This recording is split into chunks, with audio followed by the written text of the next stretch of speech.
जय हिंद दोस्तों। आज का टॉपिक बहुत ही इम्पोर्टेंट होने वाला है। चाहे आप किसी भी एग्ज़ाम की तैयारी कर रहे हैं, अगर आप मैथ पढ़ रहे हैं तो ये टॉपिक आपके लिए बहुत ही इम्पोर्टेंट होने वाला है। तो वीडियो को पूरा देखें, वीडियो को कोई स्किप ना कर जाए। तो टॉपिक का नाम हम लोग का है पूर्णांक। जितनी भी संख्याएं हैं सब संख्या इसी से जुड़ी हुई हैं, इसलिए पूर्णांक को समझना बहुत ही इम्पोर्टेंट है। तो सबसे पहले हम जान लेते हैं कि पूर्णांक होता क्या है, पूर्णांक का डेफिनेशन क्या है। तो पूर्णांक में धनात्मक संख्या, ऋणात्मक संख्या, साथ ही साथ शून्य संख्या, इन तीनों के समूह को बनाते हैं और उस समूह का कहते हैं पूर्णांक कहते हैं। यहाँ पे आप देख सकते हैं संख्या रेखा पर, यहाँ पे 0 है जो शून्य है, और यह धनात्मक संख्या दाहिनी ओर, और बाईं ओर क्या है आपका ऋणात्मक संख्या है। इनका एक समूह बना हुआ है, इस समूह को क्या कहते हैं, पूर्णांक कहते हैं। तो पूर्णांक में ऋणात्मक संख्या भी आती है, धनात्मक संख्या भी आती है, साथ ही साथ आपका शून्य भी आता है। तो कोई पूछ देगा क्या 2 पूर्णांक है, तो हाँ है। -2 पूर्णांक है, तो हाँ है। 0 भी क्या है, पूर्णांक है। तो मतलब कोई भी संख्या हो, इसके बाईं ओर बढ़ते जाएंगे, -15, -20, -100, वो सब के सब क्या है, पूर्णांक है। इसी तरह से आगे की ओर बढ़ेंगे दाहिने की ओर, 6, 7, 8, 9, 10, 100, 200, 300, 400, वो सब के सब क्या है, पूर्णांक है। इनके बीच में कौन कौन सी संख्याएं आती है उनके बारे में भी हम लोग चर्चा करेंगे। तो फिलहाल इतना ध्यान दीजिए, ऋणात्मक संख्या, धनात्मक संख्या और शून्य को शामिल कर लेते हैं, उनका एक समूह बना लेते हैं, तो उसे हम लोग कहते हैं पूर्णांक। तो यहाँ पे कोई पूछेगा सर ये बताइए कि ऋणात्मक संख्या क्या है, धनात्मक संख्या क्या है, ठीक है। तो उसका परिभाषा नीचे दिया हुआ है, तो इनको भी हम लोग देख लेते हैं। ये देखिए, ऋणात्मक संख्या या इसका एक और नाम है ऋण संख्या, दोनों ही नाम आप याद रखेंगे, ऋणात्मक संख्या या ऋण संख्या। अगर इसकी बात करते हैं अंग्रेजी में क्या नाम है, तो निगेटिव नंबर। इसकी परिभाषा क्या है, जिस संख्या में ऋण चिन्ह, ऋण मतलब माइनस का चिन्ह का उपयोग हो, ठीक है, उसे ऋणात्मक संख्या कहते हैं। मतलब जिस नंबर में ऋणात्मक संख्या लगा रहता है, ऋणात्मक चिन्ह लगा रहता है, मतलब माइनस का चिन्ह लगा रहता है, उस संख्या को कहते हैं ऋणात्मक संख्या। तो -1, -2, -3, -4, -5, इस तरह से आगे की ओर बढ़ते रहेंगे, -6, -7, -8, उस सब के सब क्या है, ऋणात्मक संख्या। कोई भी संख्या हो सकती है, और उसमें माइनस लगा हुआ है तो वो ऋणात्मक संख्या है। उसी तरह से धन संख्या और धनात्मक संख्या, ठीक है ना, धन संख्या या धनात्मक संख्या दोनों एक ही नाम है। इसमें क्या होता है, जिस संख्या में धन चिन्ह का उपयोग होता है उसे धन या धनात्मक संख्या कहते हैं। एग्जाम्पल देख सकते हैं यहाँ पे, +1, +2, +3, +4, +5, इस तरह से आगे बढ़ जाएंगे, +6, +7, +8, इस तरह से सबके सब क्या है, धनात्मक संख्या है। कभी कभी क्या होता है, ये प्लस का चिन्ह दिया होता है, धनात्मक संख्या है, लेकिन ये प्लस का चिन्ह कभी कभी गायब हो जाता है, मतलब नहीं लिखते हैं इसको। ऋणात्मक संख्या में माइनस लिखना जरूरी होता है, लेकिन धनात्मक संख्या में प्लस लिखना या धन का चिन्ह लिखना कोई जरूरी नहीं है। इसको ऐसे भी छोड़ सकते हैं, 1, 2, 3, 4 इस तरह से भी लिख सकते हैं, 1, 2, 3, 4 करके, ये भी क्या है, धनात्मक संख्या है, ठीक है। इसमें कंफ्यूज नहीं होना है। अगर इस तरह से लिखा हुआ है, मतलब 1 है, उसमें साथ लगा है ऋण संख्या, तो ऋणात्मक संख्या हो गया, ऋण का चिन्ह लगा हुआ है, ऋणात्मक संख्या हो गया। अगर धन का चिन्ह लगा है या नहीं लगा है, कुछ भी कोई साइन नहीं लगा है, उसे कहते हैं धन संख्या या धनात्मक संख्या। आई होप कि आप लोग समझ रहे होंगे। कुछ इंपॉर्टेंट नोट्स भी हैं, उनको भी देखते चलेंगे। हम लोग तो धनात्मक संख्या और ऋणात्मक संख्या की तो बात कर लिए हैं। अब हमारे पास बच गया है 0 या शून्य। तो ये कोई पूछेगा क्या सर, शून्य ऋणात्मक है कि धनात्मक है, तो यहाँ पर देख लीजिए, 0 ना तो ऋण संख्या होती है और ना ही वो धन संख्या होती है, ठीक है। दूसरा पॉइंट क्या है, ऋण या ऋणात्मक संख्याएं जीरो से छोटी होती है। सब कुछ संबंधित है जीरो से। पहला पॉइंट क्या है, जीरो ना तो ऋण संख्या होती है और ना ही धन संख्या होती है। दूसरा पॉइंट क्या है कि जितने भी आपको ऋणात्मक संख्याएं मिलेंगी सब के सब क्या होंगी, जीरो से छोटी होंगी। ठीक है, जैसे कि बात कर लेते हैं यहाँ पे, मान लीजिए कोई पूछेगा -4 और जीरो में क्या रिलेशन है। मतलब कोई पूछेगा कि -4 बड़ा है कि जीरो बड़ा है, तो आप तुरंत कहिएगा कि सर जीरो क्या होती है, किसी भी ऋण संख्या से या ऋणात्मक संख्या से बड़ी होती है, इसलिए यहाँ पे -4 क्या हो जाएगी, छोटी संख्या हो जाएगी, और जीरो क्या हो जाएगा, बड़ी संख्या हो जाएगी। ठीक है, या कितना ही बड़ा नंबर लिख लीजिए, मान लीजिए लिखते हैं यहाँ पे -100। इससे बात पूछा जाए कि बताइए कि जीरो से बड़ा है कि छोटा है, तो सीधे सीधे बात याद रखना है कि कोई भी संख्या जो ऋण चिन्ह का उपयोग करती है वो कभी भी जीरो से बड़ी नहीं हो सकती, वो हमेशा क्या होती है, छोटी होती है जीरो से। ठीक है, नेक्स्ट पॉइंट की ओर बढ़ते हैं।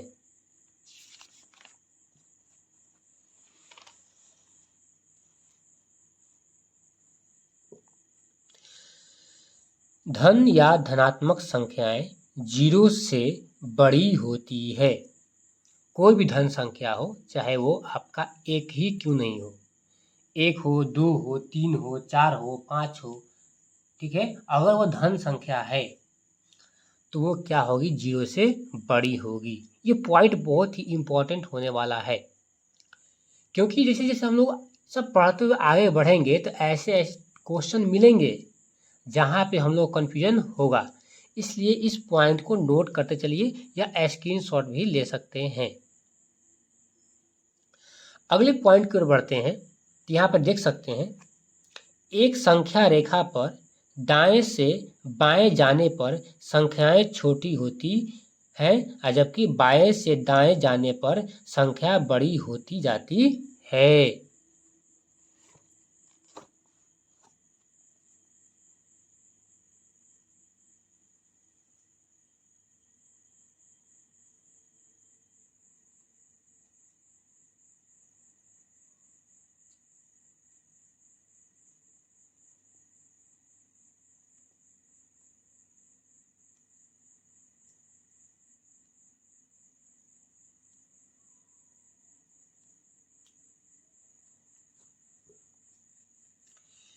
यहाँ पे हमारा एक संख्या रेखा है, ठीक है, संख्या रेखा का नाम रख सकते हैं ए बी, बीच में ओ, ए ओ बी, ठीक है, संख्या रेखा हमारे पास है।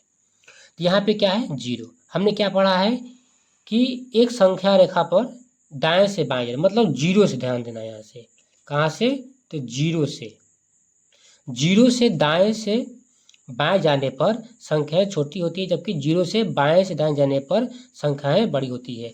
जीरो नहीं भी रहता है तो कोई बात नहीं, सिर्फ ये याद रखिए कि दाएं से बाएं जाने पर संख्याएं क्या हो जाएंगी, छोटी, और बाएं से दाएं जाएंगे संख्याएं क्या हो जाएगी, बड़ी।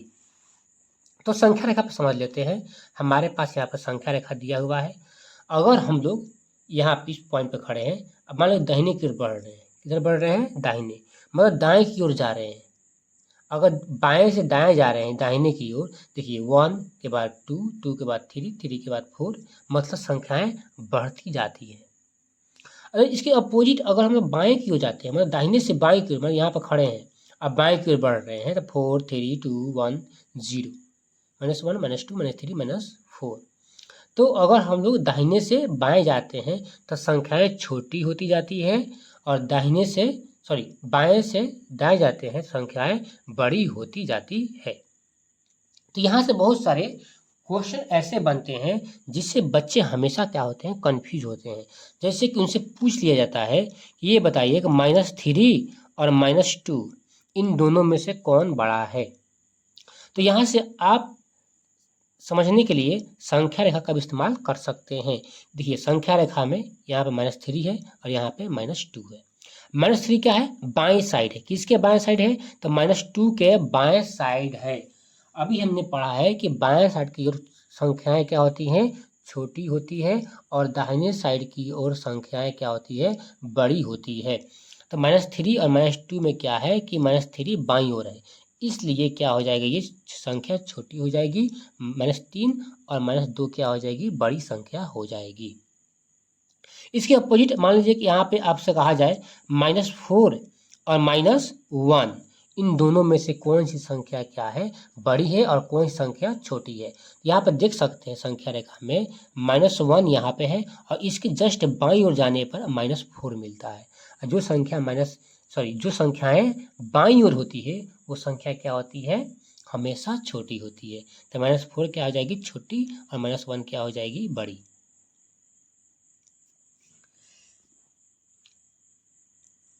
ये तो हो गया संख्या रेखा के लिए। अब इसको थोड़ा सा इस तरह से भी समझ सकते हैं कि जो संख्याएं हमारे पास दी होती हैं उनमें देखेंगे कि कौन संख्या बड़ी है।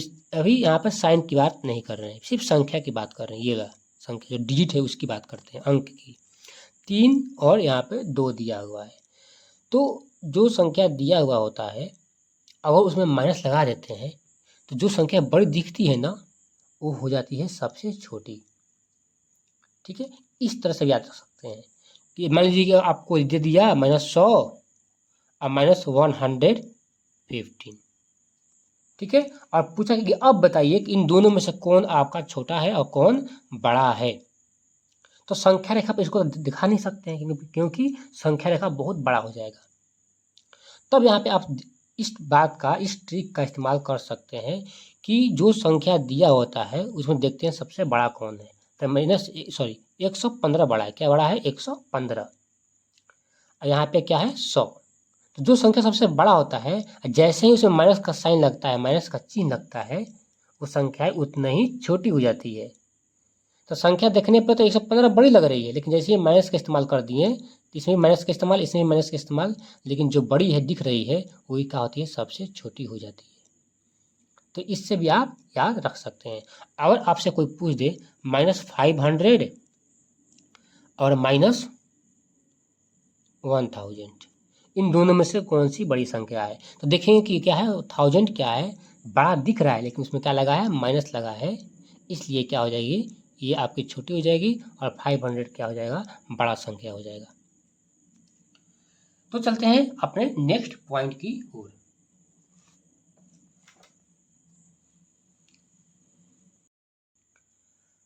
हमारा अगला पॉइंट है, जब माइनस में माइनस को मल्टीप्लाई करते हैं, गुना करते हैं, तो होता है प्लस, प्लस गुना प्लस बराबर plus, minus plus minus, plus minus minus.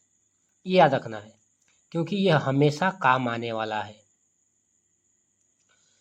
तो एक बात और याद रखें, इसको दूसरे तरीका से भी याद रख सकते हैं। अगर जोड़ा में आए, हमेशा क्या है, जोड़ा में, अगर माइनस जोड़ा में आ रहा है वो हमेशा क्या होगा, प्लस। अगर प्लस भी जोड़ा में आ रहा है तो हो रहा है प्लस। मतलब दो चिन्ह एक जैसा जब साथ में आए, वहाँ पे गुना कराना पड़े तो हमेशा क्या होगा, प्लस। ठीक है, अगर प्लस गुना प्लस हो रहा है, प्लस, तो दो साइन हमेशा आएगा ना एक साथ, और वहाँ पर मल्टीप्लाई कराना होगा, गुना कराना होगा, तो हमेशा क्या होगा, प्लस। अगर सिंगल चिन्ह रहेगा तो वहाँ पर हमेशा क्या होगा, माइनस। जैसे की बात कर सकते हैं,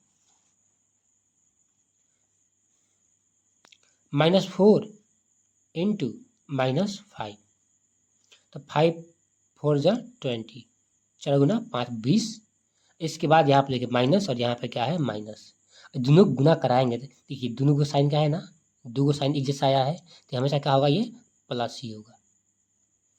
अगर लिखते हैं +4 और गुने +4, 4 चौका 16, दो को साइन एक जैसा है तो इसलिए यहाँ पे क्या होगा, प्लस। प्लस का साइन चिन्ह लिख भी सकते हैं और नहीं भी लिखेंगे तो कोई बात नहीं है।